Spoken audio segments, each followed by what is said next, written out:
Good morning students. बेटा हम जो है आपके ईवीएस के बुक का चैप्टर नंबर 19 कर रहे थे, अब्दुल इन द गार्डन। ठीक है, जिसमें हमने ये पढ़ा था कि अब्दुल जो है कैसे अपनी अब्बू की हेल्प करता है गार्डन में, कैसे वो अलग अलग फसलों के बारे में जानता है। तो हमने जो है ये चैप्टर पेज नंबर 162 तक कर लिया था। अब जो है आप अपने बुक का पेज नंबर 163 निकालिए। पेज नंबर 163 पे आपको लास्ट टाइम एक एक्टिविटी दी गई थी जिसमें आपने कुछ सीड्स को, कुछ बीजों को भिगो कर रखना था और उसके बाद उनको वेट कॉटन पर, गीली रुई पर रखना था। ठीक है, उसके बाद आपको ये देखना था कि कितने दिनों में जो वो बीज हैं वो अंकुरित हुए। ठीक है, तो आई होप आप सबने ये एक्टिविटी की होगी। और अब जो है आप अपने उन बीजों को जो है अपने सामने रखिए और नीचे जो है कुछ क्वेश्चंस दिए हुए हैं हमारे इसी एक्टिविटी के बेस पर हम जो है उन क्वेश्चंस को करेंगे। ठीक है, फर्स्ट क्वेश्चन हमें दिया हुआ है, what difference did you observe in the seeds after soaking compare with dry seeds and right. जब आपने बीजों को भिगोया तो आपने जो है उसमें क्या डिफरेंस ऑब्जर्व किया। ठीक है, आपको क्या अलग लगा उसमें, और जो ड्राई सीड्स थे, हमारे जो सूखे बीज थे, उनके साथ आप उनको कंपेयर कीजिए और आंसर लिखिए। तो आपने देखा होगा कि जब आपने सीड्स को भिगोया तो वो जो है फूल गए होंगे और उनमें जो है अंकुर आने लगे होंगे। ठीक है, तो हम यहाँ पर आंसर में लिखेंगे, I observed that the seeds after soaking get swollen and sprouted after 2 days। ठीक है, 2 दिन बाद जो है वो फूल गए होंगे और अंकुरित हो गए होंगे। While the dry seeds did not gate swollen और स्प्राउट, लेकिन जो सूखे सीड्स हैं वो ना ही फूले होंगे ना ही अंकुरित हुए होंगे। नेक्स्ट है, what do you think would happen if the cotton wool have been left dry. आपको क्या लगता है, अगर जो रुई है जिसको हमने गीला किया था, अगर हम उसको सूखा ही छोड़ देते तो क्या होता। तो हम इसके आंसर में लिखेंगे, if the cotton wool have been left dry then the seeds will not sprout. ठीक है, अगर हम उसको सूखा छोड़ देते तो जो हमारे बीज अंकुरित हुए हैं वो अंकुरित ना हुए होते। ठीक है, in which direction did the root grow and the stem. यहाँ पर आपको लिखना है कि जो आपने बीज भिगोए उनकी जो रूट्स हैं, उनकी जो जड़ें हैं, वो किस डायरेक्शन में ग्रो हुई, बढ़ी, और जो स्टेम में तना है वो किस डायरेक्शन में बढ़ा। ठीक है, तो इसके आप जो है अपने उन बीजों को देखिए। तो जब आप उन बीजों को देखेंगे तो आप पाएंगे जो जड़ें थी वो जो है नीचे की डायरेक्शन में बढ़ी होंगी। ठीक है, तो हम आंसर में लिखेंगे, the root grew in the downward direction and the stem grew in the upward direction. ठीक है, जो तना है वो ऊपर की डायरेक्शन में बढ़ा होगा। नेक्स्ट क्वेश्चन है, how big did the plant grow in the cotton वूल। जो हमारे बीज थे उनमें से प्लांट जो बड़ा हुआ वो कितना बड़ा हुआ। ठीक है, जो मेरा हुआ वो 4 सेंटीमीटर हुआ था, मैंने यहाँ पर लिख दिया, the plant grow up to the height of 4 centimetre. आपका जितना हुआ आप यहाँ पर जो है लिख सकते हो। ठीक है, मेजर करके उसको स्केल से। नेक्स्ट है, did small plants come out from all the seeds. क्या सभी सीड से छोटे छोटे प्लांट्स निकल कर आए। तो आप यहाँ पर जब देखेंगे तो आप पाएंगे कि सब में से निकले, और हम आंसर में लिखेंगे, yes small plants did come out from all the seeds. अब है हमारा नेक्स्ट पेज, पेज नंबर 164। यहाँ पर हमें क्वेश्चन दिया हुआ है, what is the colour of the roots. जो जड़ें हमारी निकली हैं उनका रंग कैसा है, तो वो आपको जो है ऑफ वाइट जैसा दिखेगा। ठीक है, the colour of the roots is of white. Next है, did you see any hair on the roots. अब आप ये बताएंगे कि जो आपके पौधों पर जड़ें निकली हैं क्या उन पर छोटे छोटे बाल आपको दिखे। ठीक है, तो आप देखेंगे उनको ध्यान से और फिर जो है इसका आंसर लिखेंगे। नेक्स्ट है, try and pull out one little plant from the cotton wool. Were you able to pull it out? Why? आप जो है जो छोटे छोटे प्लांट्स निकले हैं उनको कॉटन वूल पर आप जो है उनको खींचने की कोशिश कीजिए, क्या आप उसे आसानी से खींच पाए। तो हम आंसर में लिखेंगे, yes I was able to pull out but with much efforts as the root made grip with the cotton. मैं जो है उनको खींच पाया, लेकिन जो है मुझे काफ़ी ज़्यादा एफर्ट करने पड़े, काफ़ी ज़्यादा कोशिश करनी पड़ी, क्योंकि जो जड़ें थी उन्होंने ग्रिप बना ली थी कॉटन के साथ। ठीक है, रुई के साथ। आप जो है जो आपने बीज बोए थे, रुई के ऊपर लगाए थे, आप जो है उनको खींच कर देखो, आपको जो है थोड़ी सी मेहनत करनी पड़ेगी उनको निकालने के लिए, क्योंकि जो रूट्स हैं, उनकी जड़ें हैं, वो रुई में पूरी तरह से ग्रिप बना चुकी हैं अपनी। नेक्स्ट क्वेश्चन है, did you see how the root grips the cotton wool? Do you think that the root hold the soil in the same way? आपने देखा कि कैसे जो जड़ें हैं वो उन्होंने कॉटन जो रुई थी हमारी उसमें ग्रिप बना ली है। क्या आपको ऐसा लगता है कि जो जड़ें होती हैं वो सोइल में भी इसी तरह से ग्रिप बनाती है? Also look at the plants grown by your friends. ठीक है, अब आप क्या करेंगे, आपने जो बीज रुई पर रखे थे, ठीक है, जिनमें से स्प्राउट्स निकले हैं जो अंकुरित हो चुके हैं, आप जो है सब उनकी फ़ोटो जो है शेयर करेंगे व्हाट्सएप ग्रुप पर भी, ठीक है, ताकि आपके फ्रेंड्स भी उसको देख पाएँ।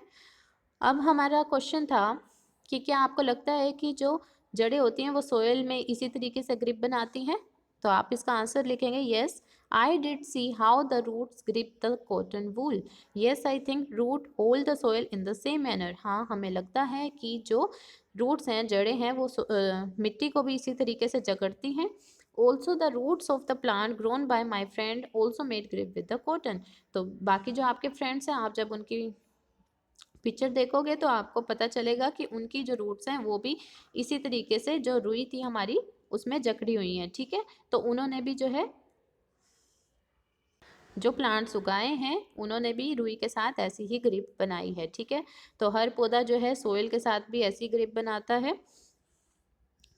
नेक्स्ट है, डू यू नो, क्या आप जानते हैं, desert oak is a tree that is found in Australia. यहाँ पर जो है एक पेड़ की बात की गई है, ठीक है, जो कि ऑस्ट्रेलिया में पाया जाता है। It grows almost as tall as your classroom wall. ये जितनी तुम्हारी क्लास की दीवार है उतना लंबा होता है। It has very few leaves, इस पर जो है काफ़ी कम पत्ते होते हैं। Guess how deep its root go down.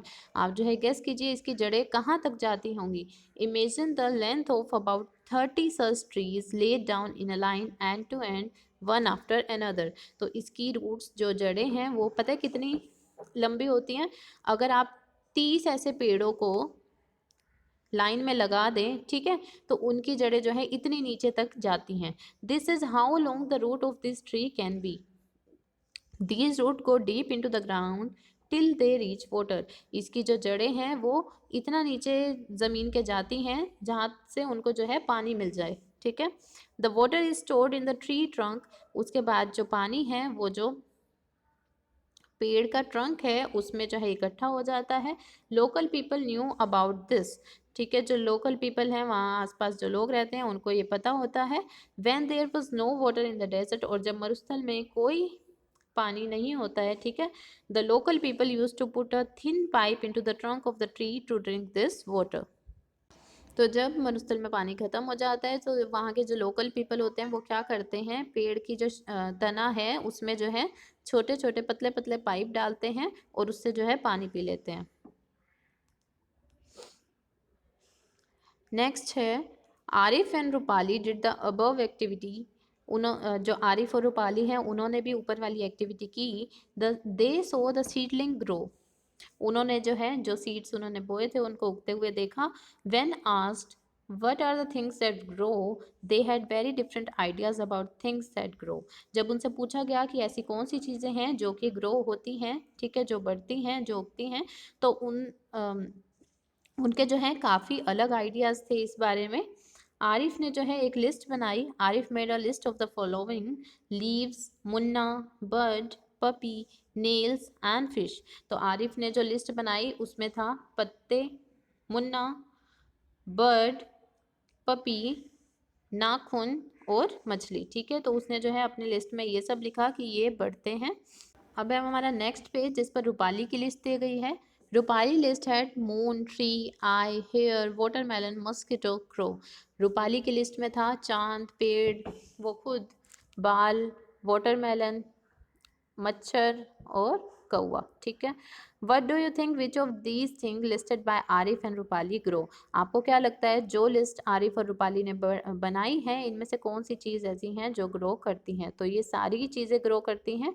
हम आंसर में लिखेंगे all the things listed by Arif and Rupali will grow. ठीक है, अब हमें क्वेश्चन दिया हुआ है, why don't you make your own list of things that grow. अब आपको भी जो है कुछ चीज़ों के नाम लिखने हैं जो आपको लगता है कि बढ़ते हैं।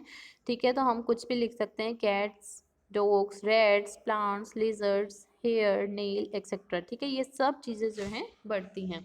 आप जो है यहाँ पर और भी चीज़ों के नाम लिखेंगे जो आपको लगता है कि बढ़ती हैं। नेक्स्ट है think about your self, in what veg have you changed over a period of time.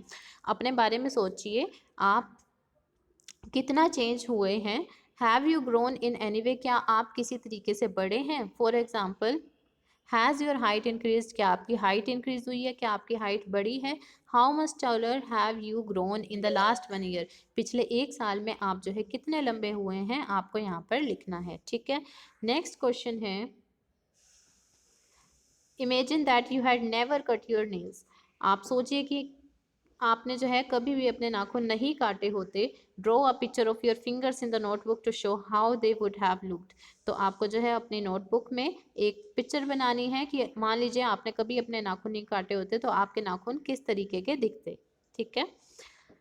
What other part of your body, some people cut it regularly keeps growing. आपकी बॉडी का ऐसा कौन सा और पार्ट है जिसको काफ़ी लोग कटवाते भी रहते हैं रेगुलरली लेकिन वो फिर भी बढ़ता रहता है। ठीक है। तो इसके आंसर में लिखेंगे आर हेयर कीप्स ग्रोइंग। हमारे जो बाल होते हैं वो हमेशा बढ़ते रहते हैं। ठीक है। उनको कटवाओ भी सही तो वो दोबारा बढ़ जाते हैं। तो बेटा ये था आपका चैप्टर जो कंप्लीट होता है। आपको ये सारे क्वेश्चन आंसर जो है अपनी कॉपी में करने हैं। कोई भी आपको इस चैप्टर में डाउट आए तो आप पूछ सकते हैं। ठीक है। Thank you.